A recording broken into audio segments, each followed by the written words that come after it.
gente, eu vou iniciar aqui o estudo das mulheres, tá? Eu não tô em casa, tô na casa da minha mãe. Achei que eu nem ia conseguir vir aqui pra gravar um vídeo pra vocês. Então, se vocês ouvirem muito barulho, é que eu tô aqui próximo à rua e com as minhas meninas brincando aqui no quintal. Então, vocês vão ouvir som dos vizinhos, som delas brincando, porque eu não tô na minha casa, tá? Tô na minha mãe. O estudo das mulheres hoje começa em Deuteronômio. Vai ser o primeiro estudo em Deuteronômio. E fala sobre o casamento com uma prisioneira.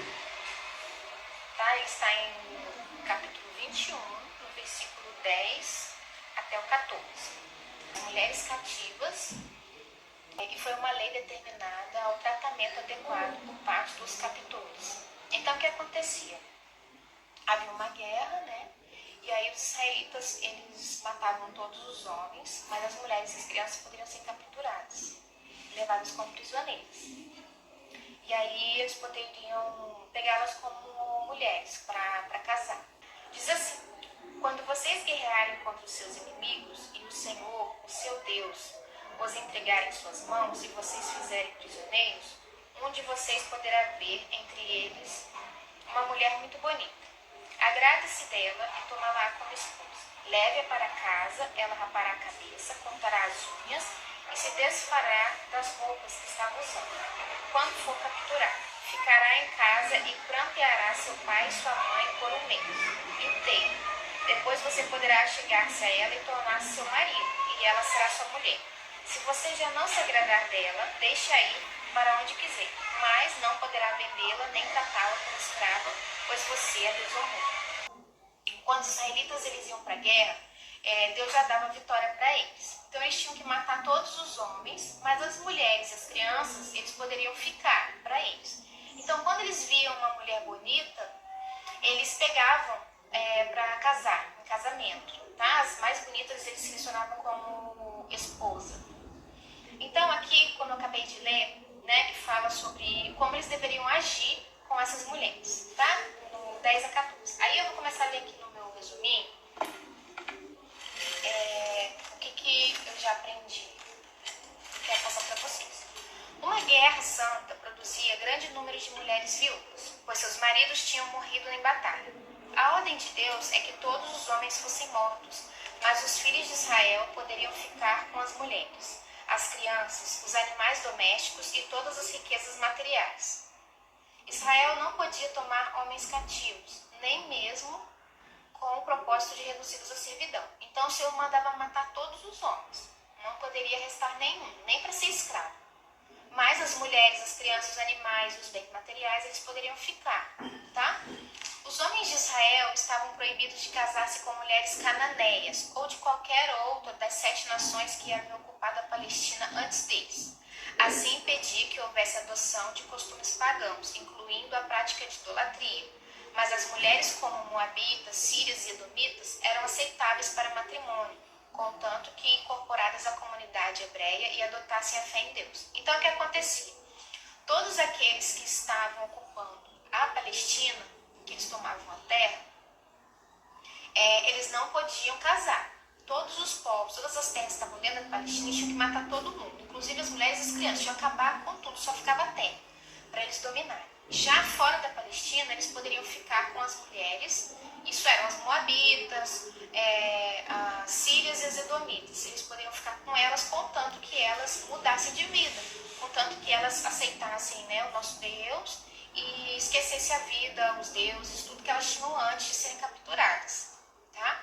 Então, dentre as mulheres cativas, quer dizer prisioneiras, havia sempre as mais bonitas. E como a poligamia era uma regra vigente naquela época, né, podia ter mais de uma mulher, tanto homens solteiros quanto casados podiam contrair matrimônio com elas. Então, se algum dos homens quisesse ficar com uma mulher, tinha que casar com ela. Não era permitida a violação ou promiscuidade, embora houvesse exceções, né?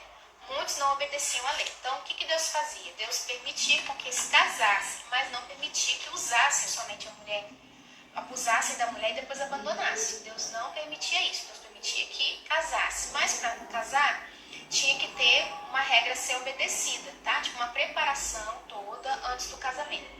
Então, na preparação para o casamento, a mulher raspava sua cabeça e suas unhas eram cortadas. Isso simbolizava a perda da vida antiga e identificação.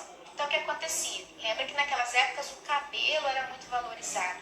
Os cabelos daquelas mulheres eram enormes, eram compridos, tinham todo aquele, era o charme, era a beleza da mulher, os cabelos longos. Muitas cobriam com aqueles panos, lá na Palestina, aquele lado lá de Israel, elas cobriam os cabelos, para não mostrar justamente que só o marido poderia ver ela sem aquele pano. Então tinha todo um zelo com o cabelo. Então quando elas eram capturadas, elas raspavam a cabeça. Elas cortavam as unhas eram grandes, bonitas, então tinha que cortar a unha toda curtinha, para sentido de humilhação mesmo, de perda total daquela vida antiga que elas tinham, e agora elas iam passar para ter uma nova vida com esse homem que tinha capturado, que tinha prendido elas. Para a mulher, isso representava uma humilhação. Você raspar a cabeça, imagina, você raspar a sua cabeça. Então, no Oriente Médio e Oriente Próximo, o cabelo era muito zelado, por elas. Alguns intérpretes falam que era estragar a beleza da mulher.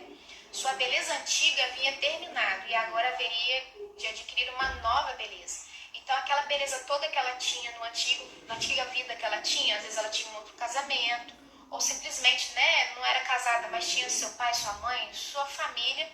Então, raspar a cabeça e cortar as unhas era como acabar com aquela vida, e aí ia crescer um novo cabelo, as unhas iam crescer de novo, ela ia ter uma nova beleza para essa nova vida que ela tem agora com esse homem, que ela ia casar. Então, sua nova identidade incluía instruções quanto a Deus e abandono da idolatria e adoção da legislação e dos ritos mosaicos. Então, o que acontecia? Cortava-se o cabelo, raspava a cabeça, cortava-se as unhas, se despia de todas as roupas antigas também, ela deixava, às vezes as roupas eram queimadas, e aí tudo ela ganhava novo, roupas novas, o cabelo iria crescer de novo e as unhas novamente, e ela ter novamente uma beleza, Muitas das vezes quem tem câncer, que precisa raspar a cabeça, às vezes nasce com o cabelo mais forte, às vezes até mais bonito. Então ia ser uma nova beleza para ela. E junto com esse processo, ela ia aprender sobre Deus, sobre a lei mosaica, as legislações, tudo que Moisés havia passado para o povo. Ela também ia ter que aceitar aquilo para ela. Então, as vestes antigas das mulheres eram jogadas fora e alguns dizem que elas eram até queimadas, o que servia como outro símbolo de que estava abandonando sua vida antiga. Então, ela recebia roupas novas, simbolizando uma nova vida que estava adotando. A mulher ficava trancada em casa do seu marido, do marido que ela ia casar. Assim, ela não ficava vagueando, tentando seduzir outros homens, ou também sendo protegida para que outros homens não capturassem novamente. Então, elas ficavam trancadas durante um mês, e nessa preparação para o casamento. A permanência na casa de seu futuro marido durava um mês e era um período de preparação para o casamento, embora também fosse um período de luto quanto aos entes amados e queridos que ela tivesse perdido na guerra. Seria o tempo determinado para ela esquecer o passado. Então, aí, todas as familiares dela que tinham morrido na guerra, ela ia ter um mês para ela chorar. Então, além de toda essa transformação que ela ia ter, ela ia poder se lamentar. Eles davam um período para elas chorarem, se lamentarem por toda a perda que ela tinha naquela vida dela, para poder iniciar uma nova vida. Se todas essas condições fossem preenchidas, o homem, então, poderia casar-se com a mulher cativa. Porém, se o homem mudasse de ideia durante esse período, ele não estava obrigado a casar-se com ela. E mesmo que já tivesse casado, não tinha obrigação de continuar casado, sem importar as razões que pudesse ter para deixá-la. Então, o homem não tinha nenhuma obrigação ou condição para ficar casado com ela.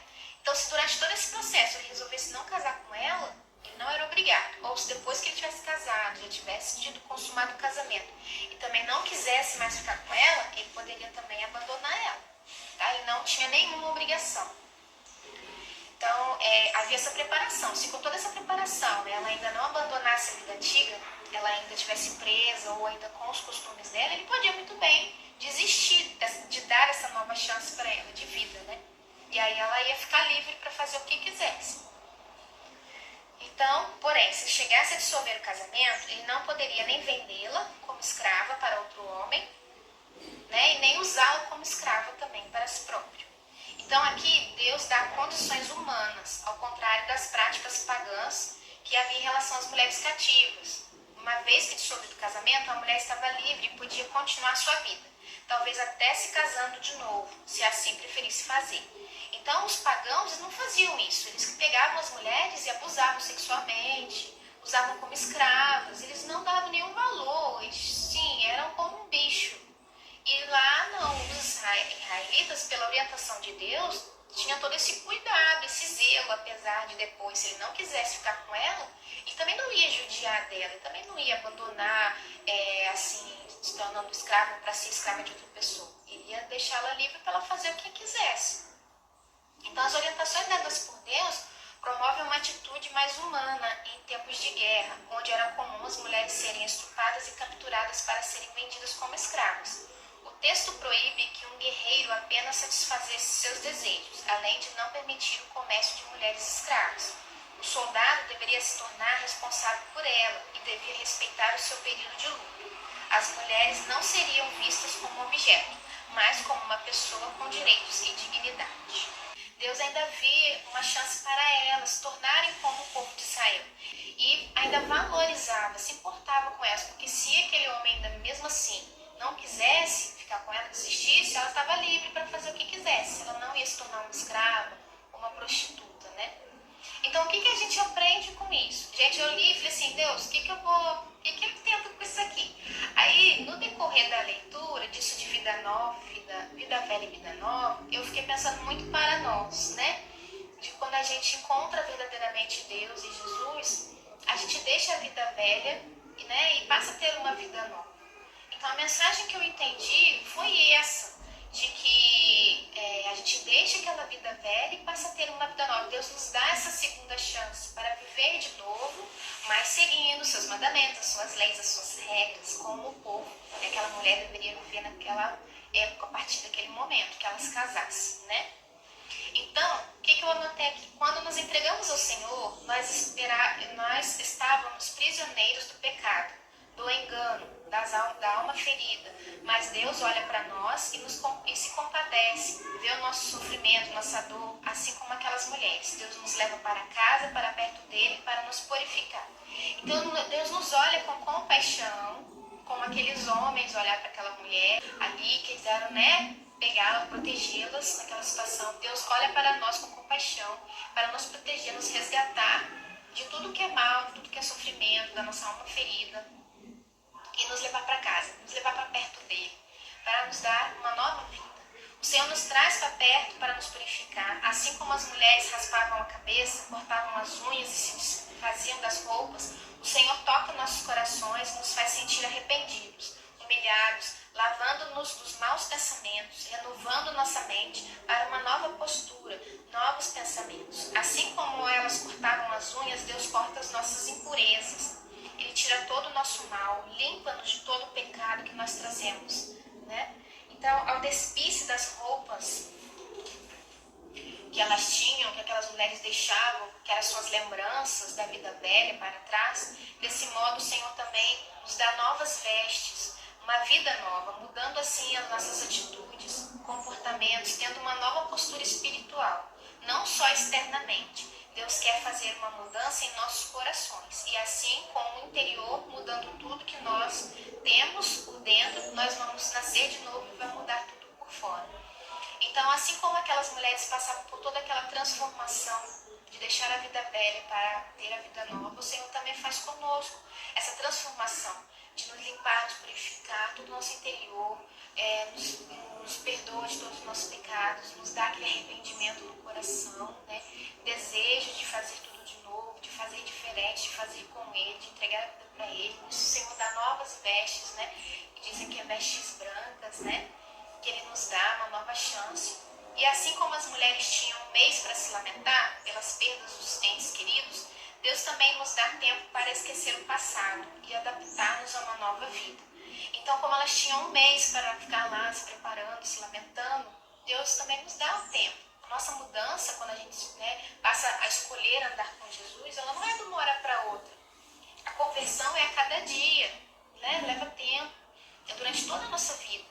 Então, dia após dia, a gente vai vencendo, limite, a gente vai conseguindo deixar para trás certas coisas que nos afastam de Deus, nós vamos vencendo aquelas dificuldades, vamos nos transformando, o Espírito Santo vai nos transformando, vai nos aperfeiçoando. Isso leva tempo, isso não é de uma hora para outra. É com o passar da vida, do dia a dia, dos anos mesmo, é na busca com o Senhor, no nosso encontro diário com Deus, a ação do Espírito Santo em nós, que vai nos transformando. Então, não é de uma hora para outra, né? Deus nos dá esse tempo, o tempo necessário para cada um. Cada um leva um tempo e uma hora determinada. Deus não exige uma mudança de uma hora para outra. Ele sabe as nossas limitações. Deus não impõe nada, nos deixa ver o que realmente precisamos mudar. Então, realmente, o Espírito Santo vai incomodando a gente. Quando às vezes a gente faz alguma coisa que a gente viu que não era certo, aquilo nos dói, a gente fala, nossa, por que eu fiz aquilo? O Espírito Santo que nos incomoda, fala, olha, você não devia ter feito isso, por que você fez isso? Então aí eu peço perdão a Deus, eu peço força para Deus, para melhorar na próxima situação,